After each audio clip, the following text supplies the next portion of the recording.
भारत ने हासिल कर लिया, दुनिया को ये संदेश दिया कि कुछ भी नामुमकिन नहीं है और भारत इस दिशा में किस तरीके से कार्य कर रहा है। आपके सामने प्रधानमंत्री नरेंद्र मोदी। मेरे प्यारे देशवासियों, आज मैं अपनी बात की शुरुआत एक वेद वाक्य के साथ करना चाहता हूं। कृतं में दक्षिणे हस्ते जयो में सव्य आहितः।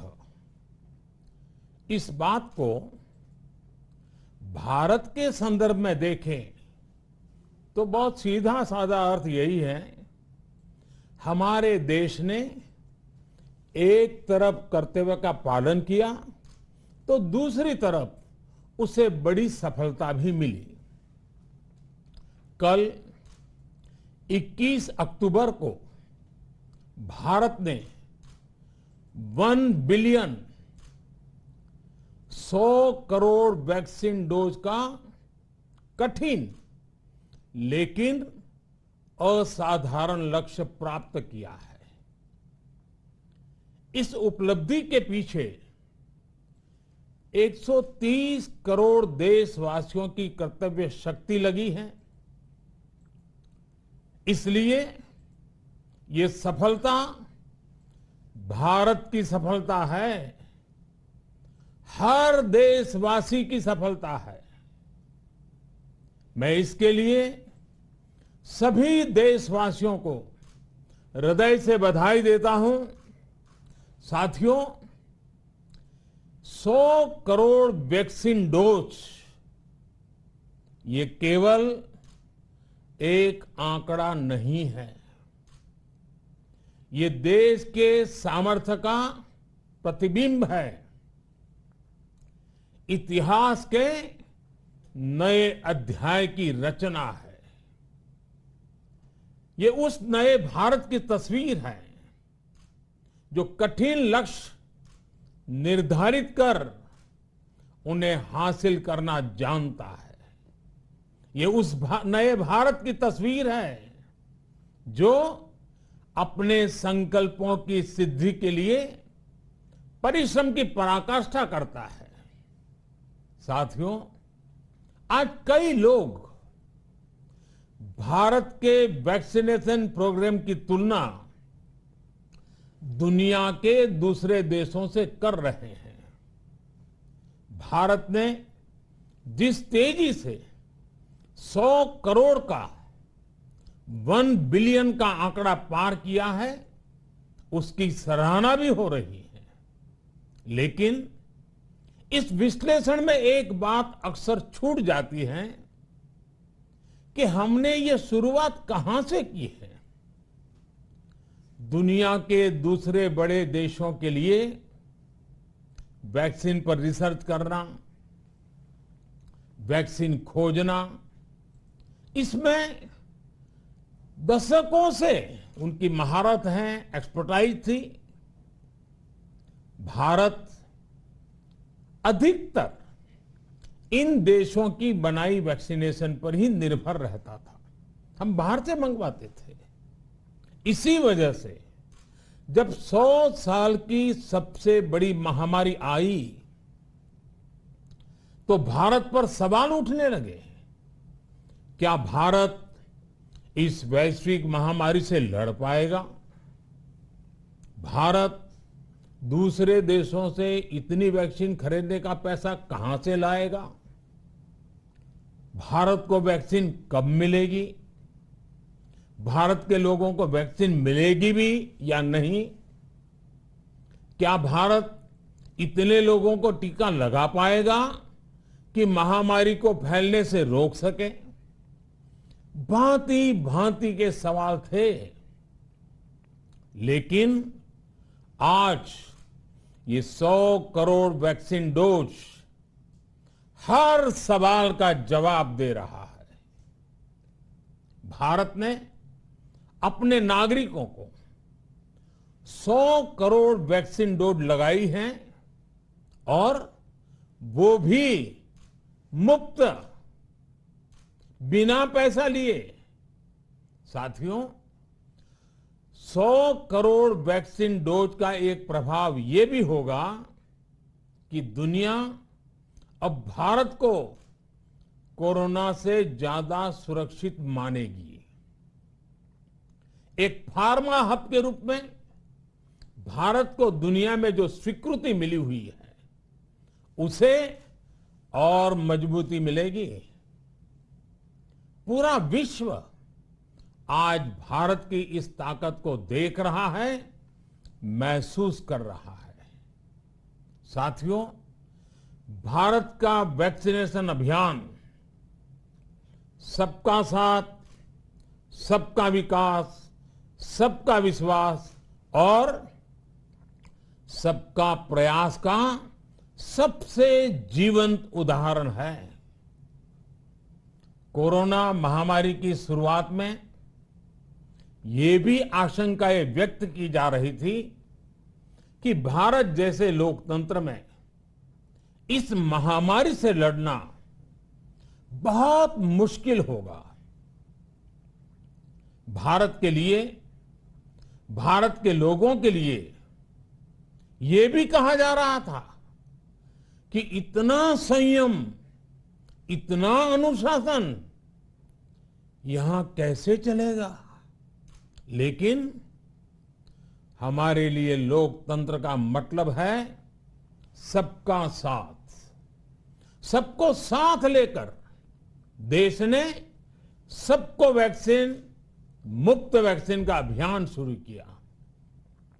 गरीब, अमीर, गांव, शहर, दूर सुदूर, देश का एक ही मंत्र रहा कि अगर बीमारी भेदभाव नहीं करती तो वैक्सीन में भी भेदभाव नहीं हो सकता। इसलिए यह सुनिश्चित किया गया कि वैक्सीनेशन अभियान पर वीआईपी कल्चर हावी न हो। कोई कितने ही बड़े पद पर क्यों न रहा हो, कितना ही धनी क्यों न रहा हो, उसे वैक्सीन सामान्य नागरिकों की तरह ही मिलेगी। साथियों, हमारे देश के लिए ये भी कहा जा रहा था कि यहां ज्यादातर लोग टीका लगवाने के लिए आएंगे ही नहीं। दुनिया के कई बड़े विकसित देशों में आज भी वैक्सीन हेजिटेंसी एक बड़ी चुनौती बन गई है। लेकिन भारत के लोगों ने 100 करोड़ वैक्सीन डोज लेकर ऐसे लोगों को निरुत्तर कर दिया है। साथियों, किसी अभियान में जब सबका प्रयास जुड़ जाता है तो परिणाम अद्भुत ही होते हैं। हमने महामारी के खिलाफ देश की लड़ाई में जन भागीदारी को अपनी पहली ताकत बनाया। फर्स्ट लाइन ऑफ डिफेंस बनाया। देश ने अपनी एकजुटता को ऊर्जा देने के लिए ताली, थाली बजाई, दिए जलाए। तब कुछ लोगों ने कहा था कि क्या इससे बीमारी भाग जाएगी? लेकिन हम सभी को उसमें देश की एकता दिखी, सामूहिक शक्ति का जागरण दिखा। इसी ताकत ने कोविड वैक्सीनेशन में आज देश को इतने कम समय में 100 करोड़ तक पहुंचाया है। कितनी ही बार हमारे देश ने एक दिन में 1 करोड़ टीकाकरण का आंकड़ा पार किया है। ये बहुत बड़ा सामर्थ्य है, प्रबंध कौशल है, टेक्नोलॉजी का बेहतरीन इस्तेमाल है, जो आज बड़े बड़े देशों के पास भी नहीं है। साथियों, भारत का पूरा वैक्सीनेशन प्रोग्राम विज्ञान की कोख में जन्मा है, वैज्ञानिक आधारों पर पनपा है और वैज्ञानिक तरीकों से चारों दिशाओं में पहुंचा है।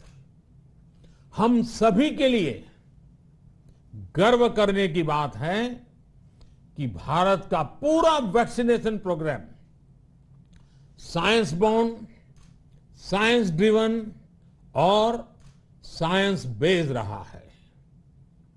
वैक्सीन बनने से पहले और वैक्सीन लगने तक इस पूरे अभियान में हर जगह साइंस और साइंटिफिक अप्रोच शामिल रही है। हमारे सामने चुनौती मैन्युफैक्चरिंग को लेकर भी थी, प्रोडक्शन को स्केल अप करने की भी थी। इतना बड़ा देश, इतनी बड़ी आबादी, उसके बाद अलग अलग राज्यों में, दूर दराज इलाकों में समय से वैक्सीन पहुंचाना, ये भी किसी भागीरथ कार्य से कम नहीं था। लेकिन वैज्ञानिक तौर तरीकों और नए नए इनोवेशन से देश ने इस चुनौतियों के समाधान तलाश से असाधारण स्पीड से संसाधनों को बढ़ाया गया। किस राज्य को कितनी वैक्सीन कब मिलनी चाहिए, किस इलाके में कितनी वैक्सीन पहुंचनी चाहिए, इसके लिए भी वैज्ञानिक फॉर्मूले के तहत काम हुआ। हमारे देश ने कोविन प्लेटफॉर्म की जो व्यवस्था बनाई है, वो भी विश्व में आकर्षण का केंद्र है। भारत में बने कोविन प्लेटफॉर्म ने न केवल आम लोगों को सहूलियत दी, बल्कि हमारे मेडिकल स्टाफ के काम को भी आसान बनाया। साथियों, आज चारों तरफ एक विश्वास है, उत्साह है, उमंग है। समाज से लेकर इकोनॉमी,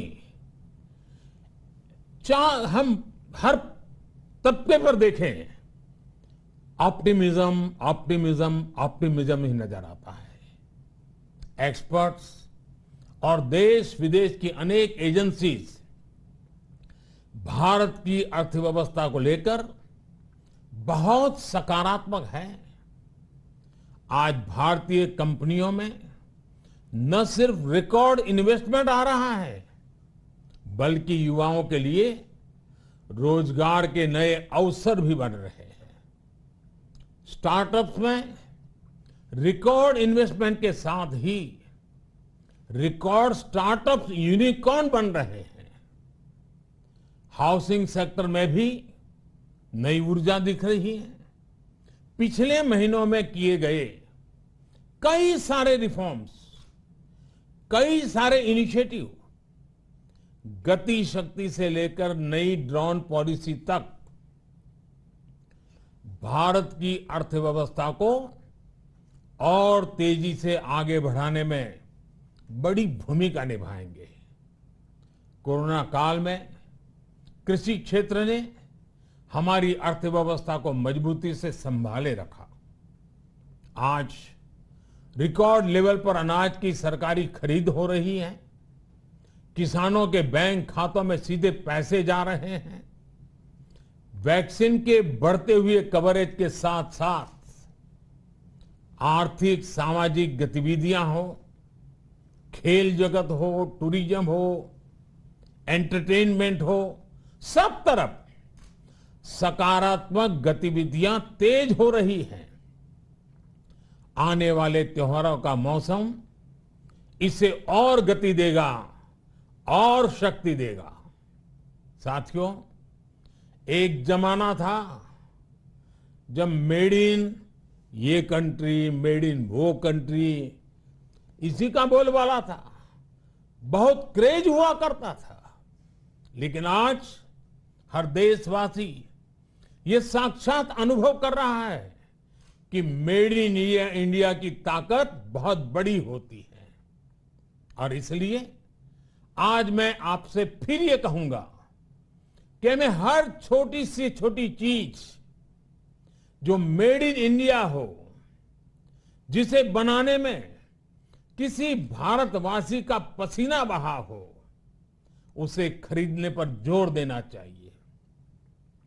और ये सबके प्रयास से ही संभव होगा।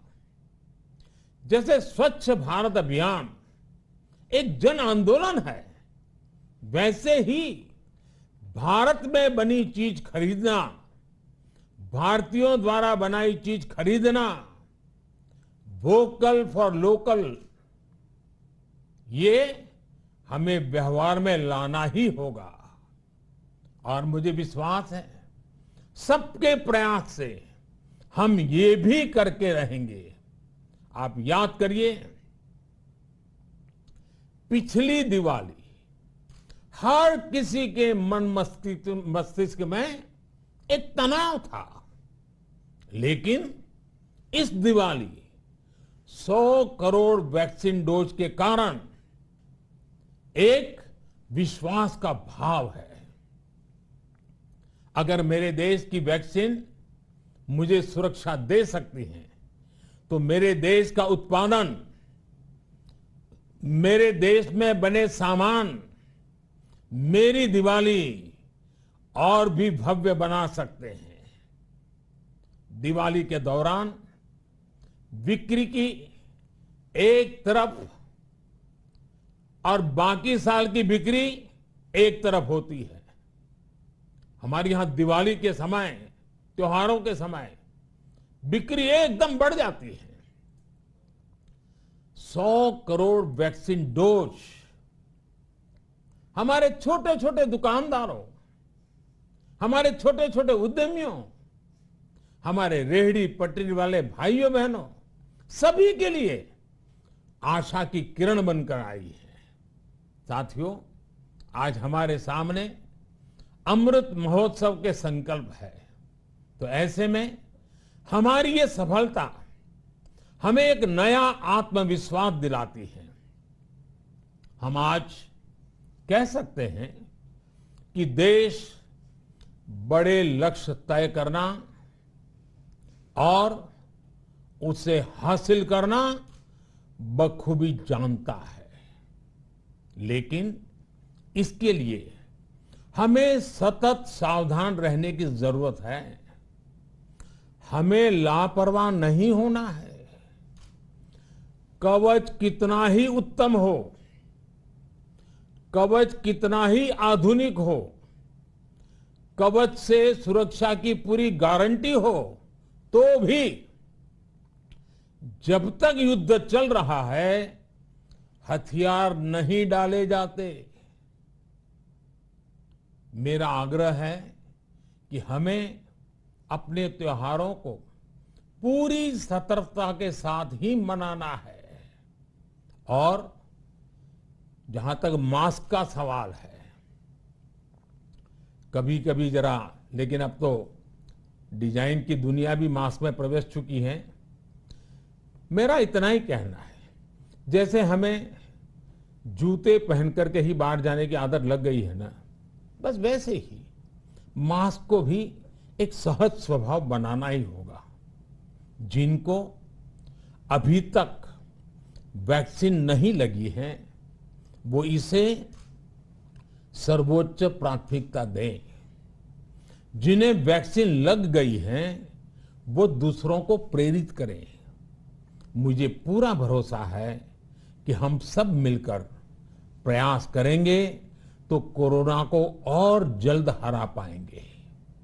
आप सभी को आने वाले त्योहारों की एक बार फिर बहुत बहुत शुभकामनाएं, बहुत बहुत धन्यवाद।